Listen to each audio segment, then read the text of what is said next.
Okay, here again on the Rich Van Tassel channel, giving you our weekly NBA update. Today's November 17th, Tuesday, November 17th, that is, starting first with the Eastern Conference. The Cleveland Cavaliers continue to play well. They are fresh off a loss, however, they're still leading that conference. Even without Kyrie Irving, they're playing very well. Their 7.2 differential in their games this season is very impressive. I believe that's second in the league, only behind the Golden State Warriors, excuse me, third in the league behind the Warriors and the San Antonio Spurs. So they're playing well. They're just trying to figure it out.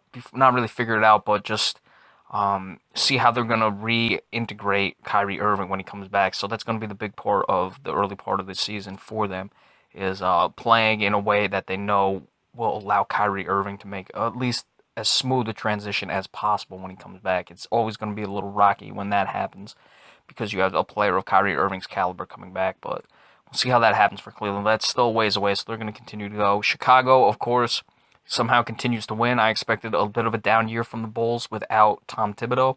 I usually found that was the reason they were winning games, was they were so well coached, even with Derrick Rose and his injury issues. They're still playing well this season, though, so you got to give Fred Hoiberg credit there. Of course, Atlanta has lost two straight, so they're going to have to start getting back to their winning ways. Really, the surprise of this past week has to be the Boston Celtics, going 4-1. Some impressive victories over the Hawks, the Oklahoma City Thunder, and the Houston Rockets, the latter two on the road. They have the fourth best differential this season at 6.6 points per game, so they're beating their opponents pretty well. And this is the first time they've been over 500 if you don't count last year's 1-0 start in the Brad Stevens era. So we'll see if the Celtics can keep it rolling. Isaiah Thomas is putting up points. Evan Turner, the mainstay, he's really the glue guy. He holds everything together. Very good in the plus minus differential. A lot of people, don't look highly on plus minus. I think it is a very telling stat. A lot of people say it's misleading. I don't agree with that at all. I think it's one of the most obvious and telling stats there is. It's quite simple. It's your plus minus when you're on the court as compared to when you're off. So he's usually one of the better ones in the league, and he's showing that this year, playing very well for the Celtics. Obviously, there's a few disappointments. Outside the Brooklyn Nets, we weren't expecting much from them. Washington only at 4-4. Now the 4-4, you'd look at it and be like, well, they're 500. It's still early in the year. They're -6 though, so that's really not good enough in the NBA, especially for a team that I expected to go all the way to the conference finals. Knicks, playing better than they did last year, so you got to give them credit there. Of course, the Philadelphia 76ers, you really shouldn't even acknowledge them, and I shouldn't. They're a disgrace to the NBA. This is what you get when you have tanking. Teams don't even care about winning. They're 0-11, and it's really getting quite disrespectful to their fans, and I think Adam Silver needs to step in and do something about it. Milwaukee's starting to get back to it. They're 5-5. So it's going to be a compelling Eastern Conference. It looks a lot more competitive than it has been, especially if teams like the Celtics and the Pistons are coming back to earth a little. They've lost 4 straight games, so not really surprised. I didn't expect much from Detroit, but if they can, stay competitive, or Milwaukee starts rising up, and I expect Washington to come around. So we'll see how the rest of the Eastern Conference plays out, but that's, you certainly got to make note of the Boston Celtics. I am a Celtic fan, so you can say I'm a little biased here, but they've, some really impressive wins for them. So that's really the hallmark of the East for this past week, and the highlight, I should say, the most note. Moving to the West, what can you say? The Golden State Warriors, 11-0. They're 16.3 in their differential this season. That's very, very good. They're cruising. They continue to move. The question I have with the Golden State Warriors is, are they going to try for 70 this year? I don't think 70 wins is as unobtainable as people would have you believe. I think a lot of teams, rest. They don't keep their foot on the gas all the way through the season. But look at it. The Warriors went 67-15 last year. They were only 3 games short of the 70 win mark. And at 11-0, certainly you've gotten off to as good of a start as possible. And you have 10 losses to play with, so you see if you can do that the rest of the year. But that's what I want to see with Golden State. Are they going to make a run at that 70-game mark or not? Certainly, they're more than capable of doing so, but they're just pounding teams.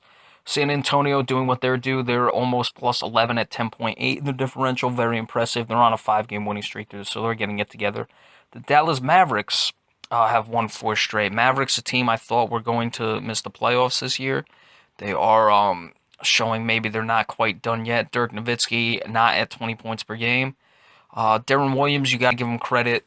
coming back to Dallas, and not coming back to Dallas, but coming to Dallas after some disappointments in Brooklyn, a lot of injuries. Playing well this year, nothing too fancy, but 12.7 points, 5.3 assists, so that's not terrible, and he's really solidifying that point guard position, which Rajon Rondo they were hoping to do last year, and obviously that went bad. So give the Mavericks credit; they're playing very well this season. They're on a 4-game win streak. Clippers, Suns actually surprisingly up there. They're 6-4 along with the Clippers. Oklahoma City Thunder 6-5. So a lot of teams. I think the Clippers are just trying to feel their way out. Phoenix, are they going to be? Aren't they going to be? I'm not sure about Phoenix. I don't think they have really enough talent to compete in that West. But Utah 5-5, but they are in the playoff picture. But again, this is only 10 games in, so 5-5 is nothing you're gonna be too happy about, but they are in the plus in their differential at 3.7. Memphis on a 3-game winning streak, so they're up to 500 at 6-6, starting to figure it out. They're still at minus 6.4 in their differential, but you got to remember they lost by, I believe, 50, and I know they lost by 50 to Golden State. I believe there was a 30-point loss in there, so they're starting to sway those numbers back to where they should be, more consistent level. Houston on a 4-game losing streak. They're struggling, so they're going to have to figure it out. Sacramento is on a 3-game winning streak, my surprise of this year.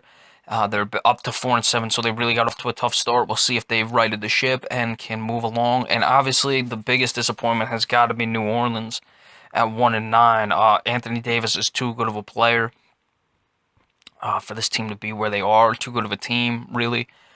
Alvin Gentry coming in, you got to wonder now. Obviously, there's going to be the question marks about the firing of Monty Williams. I don't think it was the worst move. I think Monty Williams, had you kept him, it would have been fine. Had you fired him, it would have been fine. So it was kind of a 50-50 whether or not to let him go. But the worse they play, obviously, the worse that decision is going to look. So, but again, it's still only 10 games in. There's plenty of time to right the ship, but they got to start, winning some ball games here, turning things around very soon.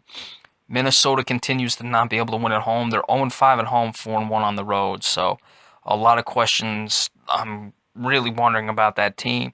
It really doesn't surprise me they're playing better on the road with the veteran leadership of Kevin Garnett, but I just expect more from any NBA team at home than to not have a win in their first 5 games at home. Portland also in the disappointment. They're on a 6-game losing streak, so they'll have to, right the ship again.